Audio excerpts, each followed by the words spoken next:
It wasn't the big spending offseason that we're used to seeing from the Yankees, but the Bombers did fill some necessary holes. Tim McMaster here along with Jim Duquette. Let's take a look at some of the key acquisitions that the Yankees have made. Didi Gregorius, obviously, at shortstop to fill in for Derek Jeter after his retirement. Re-signing Chase Headley, also a big deal at third base. They had Andrew Miller to the bullpen, Nathan Eovaldi, Garrett Jones. Some key pieces. This team still has some question marks from a year ago. They do, and I think from the part of looking at them defensively in the infield, I think they're going to be a whole lot better. Headley is plus at third base. Gregorius is going to be a plus defender at short. We know what Stephen Drew adds at second base, Mark Teixeira at first. And they're plus in the outfield defensively. Now, the big question is from last year, what happened with them was their offense struggled, especially some of their key guys. A guy like Beltran has to have a bounce-back year.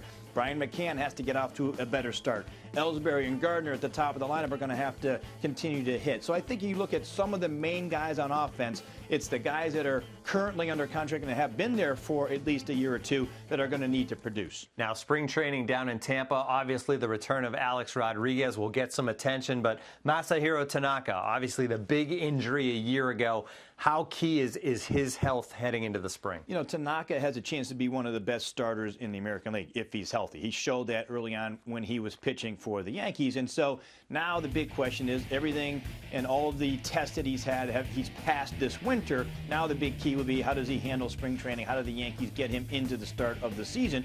If he can stay healthy, he's a top of the rotation starter. CC Sabathia really isn't anymore, but they expect him to be able to pitch 200 innings or so. Pineda came back last year, did a tremendous job. They picked up Nathan Eovaldi, who's a big arm that Larry Rothschild, the pitching coach, is going to have to work with, but he has top of the rotation stuff. So the rotation has a chance to be pretty good until Ivan Nova comes back. He's due back somewhere towards the end of May because of Tommy John. And then when you move to the bullpen, you know, the Yankees had a good bullpen last year with David Robertson closing. Now he moves on. Dylan Betances takes over as the closer, or even possibly Andrew Miller.